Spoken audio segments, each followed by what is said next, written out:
second half. So after the run by Kamara, now another 1st and 10. And he'll give it here to his running back. And he'll be taken down across the 50 at the 45 in enemy territory. They get 14 there. 1st down, Vikings. So from Philadelphia territory now, here's a 1st and 10 at the 45-yard line. They'll try the air now with Locke. Now a hit, and Locke lost the football. It's out.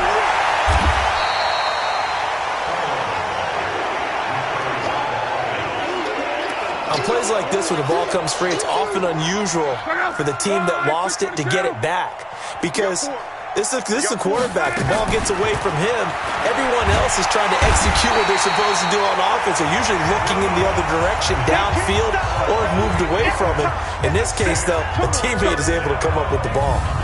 Coming off the line, he's been wreaking havoc all year. And, look, that's why, as a result, he's getting some looks for Defensive Player of the Year in the NFL. And I know that many people don't have him first on their list right now, but he deserves that type of consideration. You mentioned it.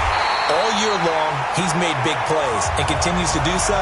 Imagine if he has a big game here. If so, he could vault himself right into the #1 spot.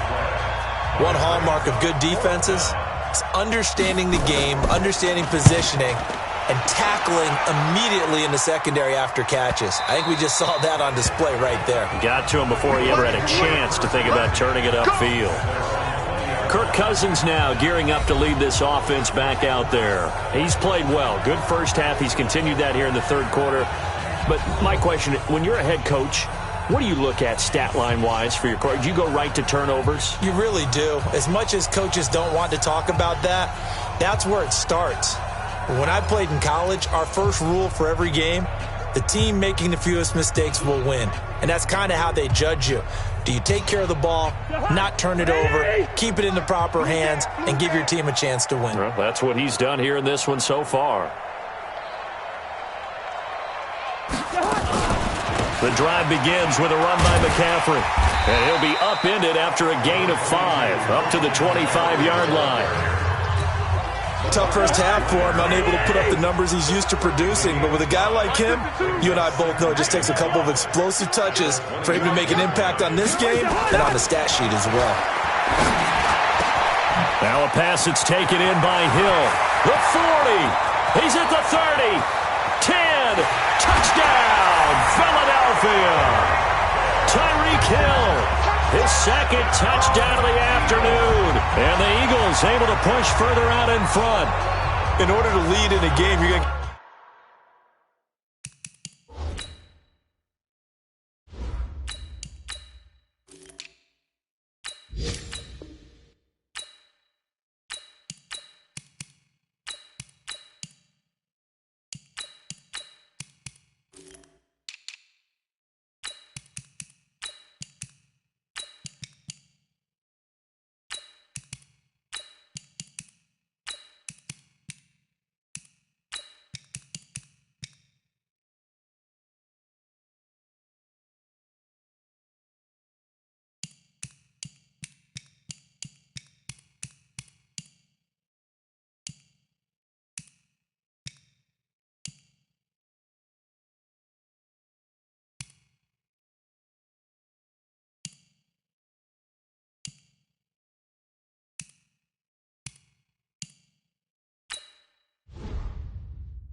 plenty of contributors, but that's his 2nd touchdown catch of this game.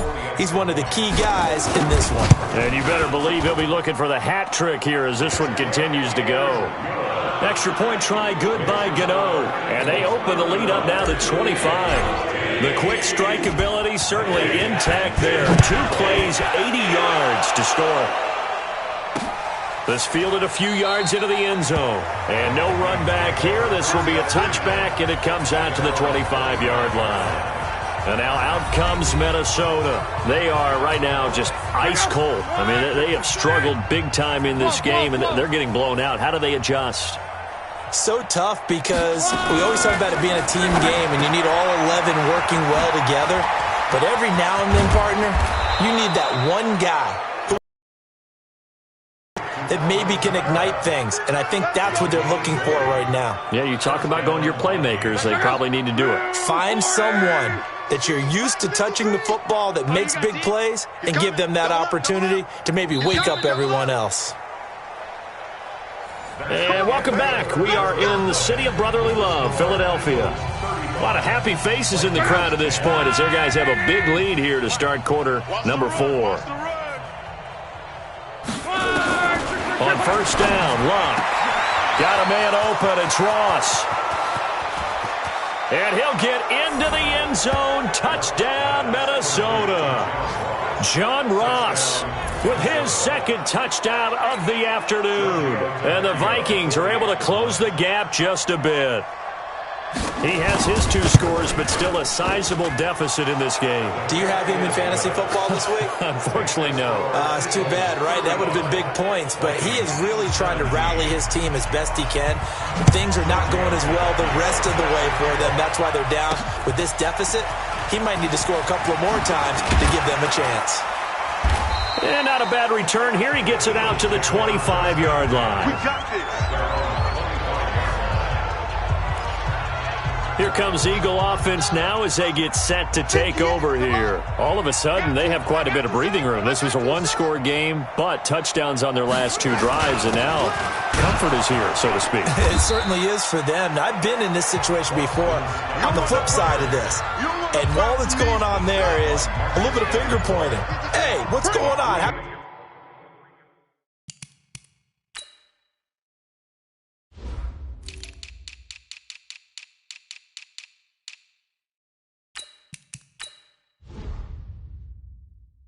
Can we stop them?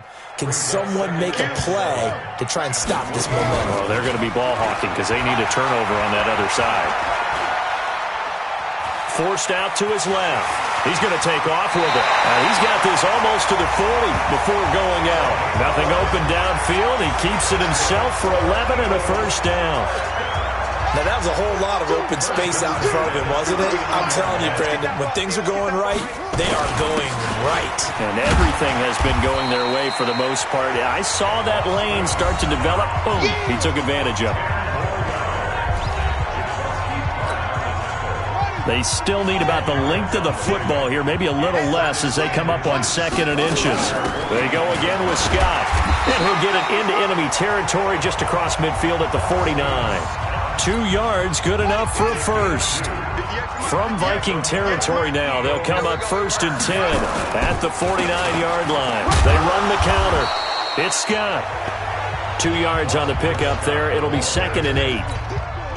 Bottom line, they want to keep this clock rolling, so they'll take that one right there. They just want to keep falling forward, and they won't put the onus on the big fellas up front in order to bring this one home. They try to throw on 2nd down, but this one is incomplete. The Eagles on 3rd down. Just 1 for 3 thus far. This is 3rd and 8. He'll drop to throw. And that will be incomplete. It is tough to complete passes against zone defenses. The windows that you see open, they shrink pretty rapidly. How about being able to hit a moving target against a zone before the next guy can get there and make a play on the ball? Not easy for any quarterback, no matter the situation, and there the defense won the battle. Back to throw here. Nowhere to escape, and he goes down. Marcus Davenport, and that will force a turnover on downs.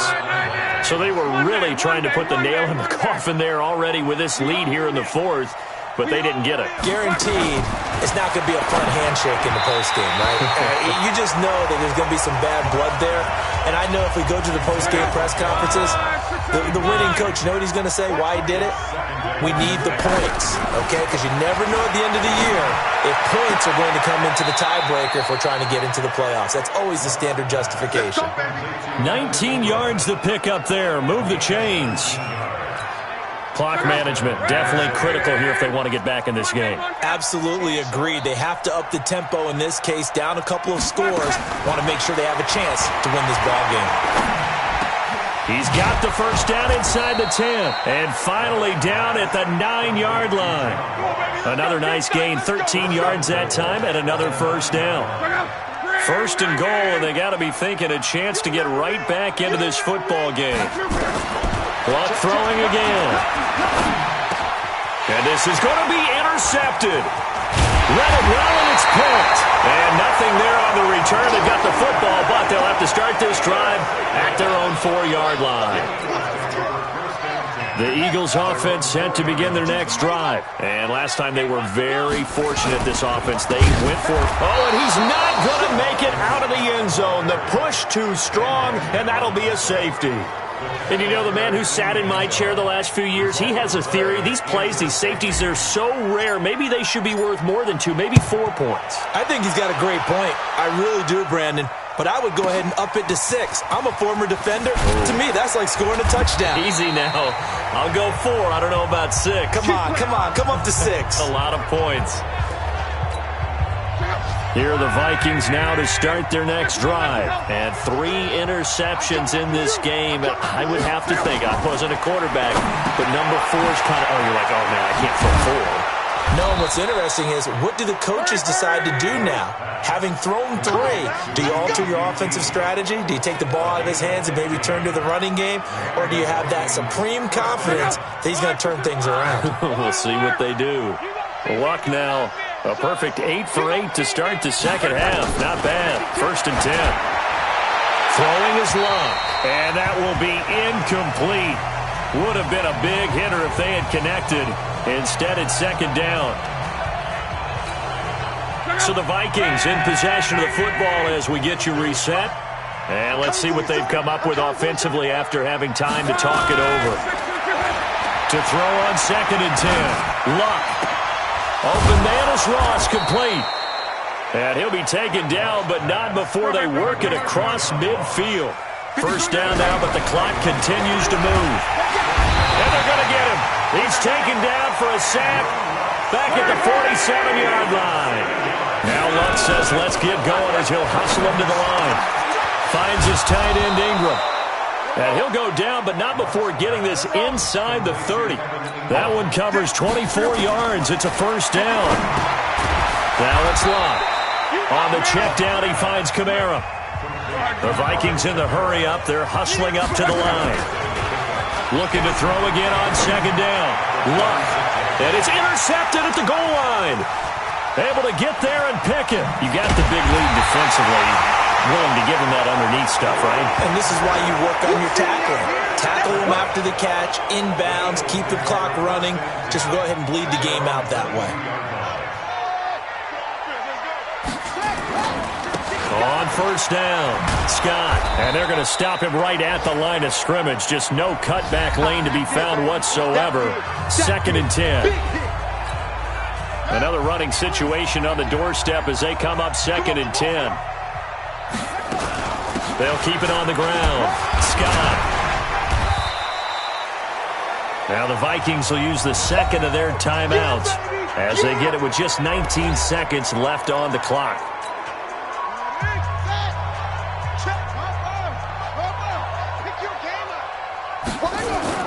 They'll drop the throw.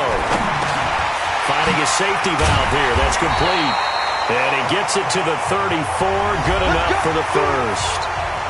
The Vikings going to use their third and final timeout as they'll stop it with 13 seconds left to play. From the 34 now, here's first and 10.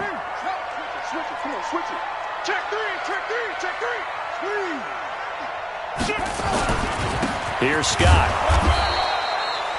Just a yard on the first down carry, so it's second and 9.